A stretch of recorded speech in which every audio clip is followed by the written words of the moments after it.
बरसात की रात थी। झोपड़ी की छत से पानी टपक टपक कर मिट्टी के फर्श पर जमा हो रहा था। ठंडी हवा अंदर तक चुभ रही थी। अरे सुनो सुरेश, ये छत तो अब बिल्कुल नहीं टिकेगी। हर तरफ से पानी टपक रहा है। क्या करूं कावेरी, दिन रात मजदूरी करके भी छप्पर बदलने लायक पैसे नहीं जुटते। ऊपर से ये बरसात, लगता है जैसे जान लेकर ही मानेगी। बाबा, ये पानी मेरी चारपाई तक आ गया। मैं कहाँ सोऊं? बिटिया, तू मेरी गोद में लेट जा। जब तक मैं हूँ तुझे भीगने नहीं दूंगा। तुम्हें भीगकर रोज रोज बुखार चढ़ जाता है। और बच्चियां, इनके लिए गर्म कपड़े भी नहीं है। बरसात का मौसम जैसे हमारे गरीबी का मजाक उड़ा रहा है। हाँ, मजाक ही तो है। मैं सोचता हूँ अगर एक बेटा होता तो कम से कम मेरे साथ काम पर जाता। मेरी ये हड्डियां कब तक मजदूरी सहेंगी। बाबा, हम भी काम कर लेंगे। आप कहो तो हम लकड़ियाँ चुन लाए। नहीं बिटिया, तुम्हारे लिए तो मैंने सपने देखे हैं कि तुम पढ़ो लिखो, कीचड़ में न भटको। मगर ये बरसात सपने भी बहा ले जाती है। सपनों से पेट नहीं भरता सुरेश। सुबह फिर निकलना होगा, चाहे तुम भीग जाओ या कांप जाओ। बेटियां भूखी सो जाए, ये मैं नहीं देख सकती। बरसात की आवाज और तेज हो गई। छत से टपकते पानी की बूंदों में उनकी बेबसी और दर्द घुला जा रहा था। सुबह का वक्त, आसमान काला था और बरसात थमने का नाम नहीं ले रही थी। सुरेश, देख लेना, कहीं गिर मत पड़ना। कल ही पड़ोसन का आदमी पानी के गड्ढे में फिसल गया था।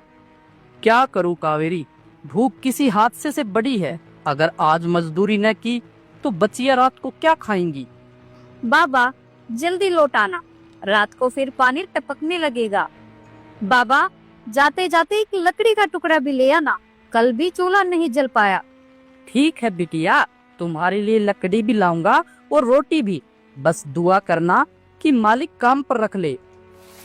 सुरेश घर से निकला। रास्ते में कीचड़ और पानी का समंदर था। वो आगे बढ़ा। रास्ते में पड़ोसी मिला जो खुद बरसात से जूझ रहा था। अरे सुरेश, कहाँ चला? देख नहीं रहा, हर तरफ पानी ही पानी है। पेट खाली हो तो बरसात तूफान कुछ नहीं रोकते। काम मिलेगा या नहीं ये नहीं जानता, पर खोजूंगा तो शायद मिल ही जाए। इतना कहकर सुरेश आगे बढ़ गया। हाय राम, ये बरसात तो मानो गरीबों के पीछे पड़ी हो। अमीरों के मकान तो ऊंचे ऊंचे हैं, उनमें तो बस बारिश की टिप टिप सुनाई देती है। और हम तो पानी में डूबकर ही जीते हैं। सुरेश भीगता हुआ जमींदार के मकान पहुंचा। राम राम मालिक, आज कुछ काम मिलेगा? पेट के लिए मजदूरी चाहता हूँ। अरे ओ सुरेश, इतनी बरसात में कौन काम कराएगा रे? खेत तो सब पानी में डूबे हैं। मालिक, खेत का काम न सही, गौशाला ही साफ करा लो। हाथ पाँव जोत दूंगा, बस 2 वक्त का अनाज दे देना। बरसात में तेरा हाल देख रहा हूँ, भीगा चूहा लग रहा है तू। बीमार पड़ गया तो जा, आज घर बैठ, काम जब होगा बुला लूंगा। मालिक, घर में 2 बेटियां हैं, रात भर भीगती रही, भूख से रोती है। आप बस आधा से आटा ही दे दो, मैं बाद में काम करके उतार दूंगा। जमींदार ने नौकर की तरफ देखा और तिरस्कार भरे स्वर में बोला, सुन रे, इसे दरवाजे से हटा दे। रोज रोज की राग सुनकर मेरे कान पक गए हैं। बरसात सब पर है, सिर्फ तुम पर नहीं। सुरेश चुपचाप खड़ा रह गया। बरसात की धार उसके चेहरे पर बह रही थी, लेकिन असल में तो आंखों से निकले आंसू उस बरसात में छिप गए थे। बरसात अमीरों के लिए मजा है और गरीबों के लिए सजा। सुरेश भीगा भीगा घर लौटा। मालिक ने काम दिया क्या? कुछ अनाज मिला? कुछ नहीं मिला। कह रहा था बरसात में काम कहाँ। बाबा, मेरा पेट दुख रहा है, सुबह से कुछ नहीं खाया। माँ, क्या आज भी हमें खाली पेट सोना होगा? सुना तुमने, बच्चों को अब रोटी सपना लगती है। कब तक ऐसा चलेगा? बरसात हर साल आती है, मगर हमारे लिए तो मौत का पैगाम लाती है। क्या करूँ कावेरी, मैंने हाथ पांव जोड़े मगर जमींदार ने भगा दिया। लगता है जैसे बरसात ही हमारी जिंदगी से मजाक कर रही हो। बाबा, आप रो मत, हम भी आपके साथ काम करेंगे, लकड़ियाँ बीनेंगे और पानी भरेंगे, बस आप हमें छोड़कर मत जाना। अरे पगली, मैं भला तुम्हें छोड़कर कहाँ जाऊंगा? तुम तो मेरी सांसों की वजह हो। सुनो, कल सुबह पड़ोस के गांव चलना, सुना है वहाँ पुल बन रहा है, शायद वहाँ मजदूरी मिल जाए। बरसात बाहर अब और तेज हो चुकी थी। टपकते पानी की हर बूंद जैसे सुरेश के सीने पर हथौड़े की तरह गिर रही थी। हे भगवान, क्या गरीबों को कसूर सिर्फ इतना है कि वे गरीब है? हर बरसात हमें तोड़ देती है, मगर तू हमें जीने का एक सहारा भी क्यों नहीं देता? सुबह का आसमान फिर से काला था। कावेरी और दोनों बेटियां दरवाजे तक उसे विदा करने आईं।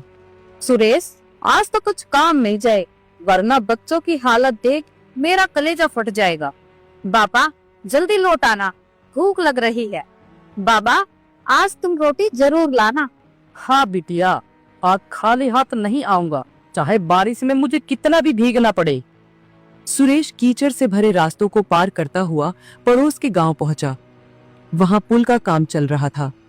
मजदूर इधर उधर भाग रहे थे क्योंकि मूसलधार बारिश काम रोक चुकी थी। राम राम मालिक, मजदूरी चाहिए, मैं सब काम कर लूंगा, पत्थर ढो दूंगा, कीचड़ में उतर जाऊं, बस काम पर रख लो। अरे सुन, काम तो है पर बरसात ने सब गड़बड़ कर दिया। सीमेंट भीग गया, ईंटें धंस गई, अभी काम रुका है। मालिक, भूखे बच्चे हैं घर पर, आधा दिन ही सही 2 वक्त का अनाज दे दो। क्षमता करो, बरसात में कौन काम देगा? सब मजदूर लौट रहे हैं, तू भी लौट जा। अरे भाई, इस बरसात में पेट भरना मुश्किल है, कई दिनों से हम भी दाने दाने को तरस रहे हैं। तो फिर हम गरीब जिएंगे कैसे? बरसात तो जैसे हमारी रगों का खून भी पी जाती है। सुरेश उदास मन से वापस लौटने लगा। आसमान गरज रहा था और मूसलधार बारिश उसके शरीर के साथ साथ उम्मीदों को भी भिगो रही थी। सुरेश कीचड़ से लथपथ, भीगे कपड़े पहने उदास होकर घर की ओर लौट रहा था। रास्ते में जमींदार का बड़ा मकान पड़ता था। बरामदे में खड़ा जमींदार बरसात देख रहा था। उसने सुरेश को देखा। अरे ओ सुरेश, कहाँ से लौट रहा है इस हालत में? पूरा पानी पानी हो गया। मालिक, पड़ोस के गांव गया था मजदूरी की तलाश में, पर वहाँ भी बरसात ने सब काम रुकवा दिया। अब तो समझ नहीं आ रहा घर वालों को क्या जवाब दूंगा। अच्छा हुआ तुम मिल गया। गौशाला में पानी भर गया है, जानवर परेशान है, जा उसे साफ कर दे। मालिक, अभी करता हूँ, बस मुझे मजदूरी में थोड़ा आटा दे देना। अगर पुराने कपड़े पड़े हो तो बच्चियों के लिए दे देना। तो भी अजीब है, चल काम कर, बाद में नौकर से कह दूंगा, कुछ रोटियां और पुराने कपड़े बांध कर दे देगा। सुरेश ने बिना देर किए गौशाला का पानी निकालना शुरू कर दिया। काम पूरा होने पर नौकर एक गठरी लेकर आया। ले, इसमें मालिक ने कुछ रोटियां रखवाई है और 2-3 पुराने कपड़े, संभाल कर ले जाना, बरसात में भीग ना जाए। भाई, ये मेरे लिए किसी खजाने से कम नहीं है, मैं इसे बड़े ध्यान से लेकर जाऊंगा।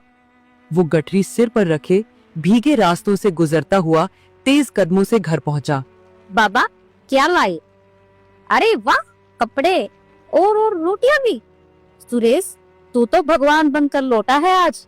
देख, बच्चियों के चेहरे पर फिर से मुस्कान लौट आई।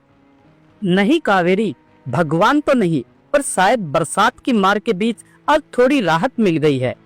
बरसात को पूरा 1 महीना हो चुका था। झोपड़ी के बाहर पानी तालाब बन चुका था। चारों तरफ कीचड़, बदबू और टपकती छत का दुख जैसे रोज का हिस्सा बन गया था। बाबा, अब तो लगता है पानी कभी नहीं रुकेगा।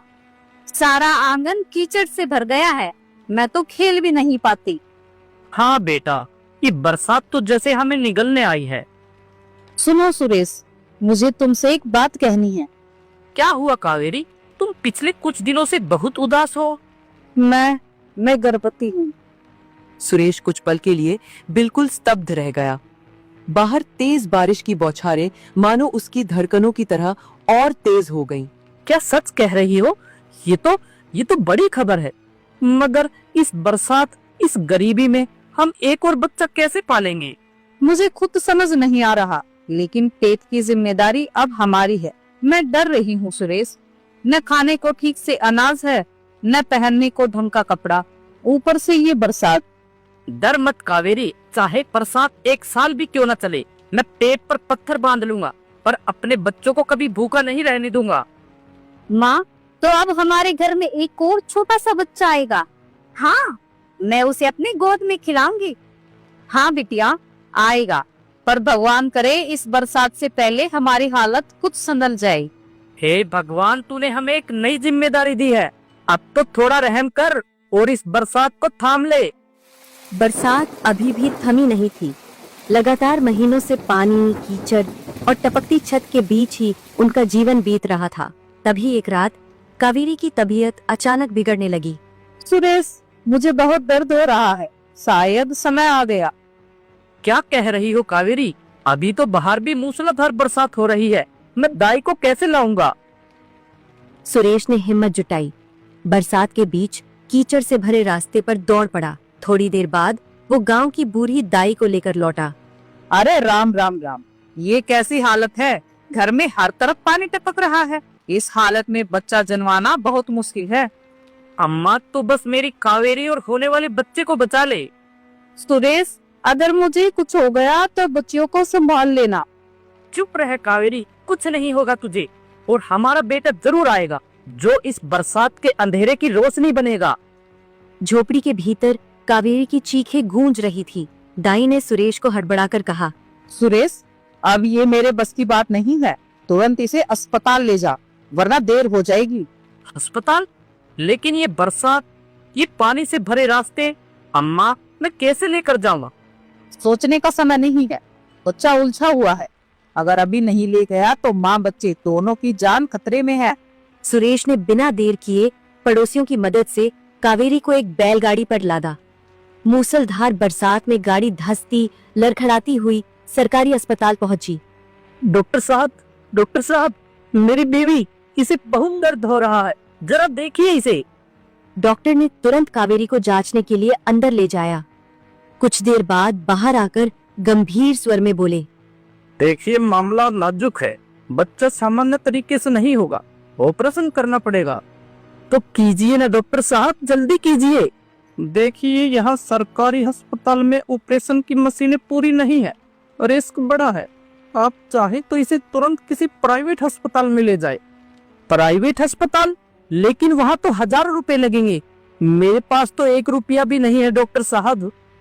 तो फिर सोच लीजिए, देर होने का मतलब है माँ और बच्चे दोनों की जान जाना। सुरेश बारिश में भीगते भीगते कावेरी को किसी तरह अस्पताल ले गया। देखिए मरीज की हालत नाजुक है, तुरंत ऑपरेशन करना होगा। तो कीजिए ना डॉक्टर साहब, देर मत कीजिए। पहले 5,000 रुपए जमा कराइए, उसके बाद ही हम ऑपरेशन शुरू कर पाएंगे। 5,000? साहब मेरे पास तो इतने पैसे नहीं है, घर में अनाज तक नहीं है मेरे। तो इंतजाम कीजिए, जब तक पैसा जमा नहीं होगा ऑपरेशन भी नहीं होगा। सुरेश का दिल धक से रह गया। उसने कावेरी की कराह सुनते ही मुट्ठियां भींच ली। हे भगवान, अब मैं क्या करूं? कहां से लाऊं इतने रुपये? वो सीधा जमींदार के घर पहुंच गया। अरे सुरेश, फिर बरसात में मेरे दरवाजे पर इस बार क्या मांगने आया है? मालिक, मेरी कावेरी अस्पताल में है, उसकी जान बचाने के लिए 5,000 रुपए चाहिए। आप मेरी आखिरी उम्मीद हो, उधार दे दीजिए मालिक। 5,000? अरे ये तो तेरे लिए आसमान छूने जैसा है, लौटा पाएगा? मालिक 3 महीने का समय दीजिए, मैं दिन रात मजदूरी करूंगा, जान लगा दूंगा, लेकिन आपके पैसे लौटा दूंगा। बस अभी मेरी बीवी और बच्चे को बचा लीजिए। जमींदार ने कुछ देर सोचा।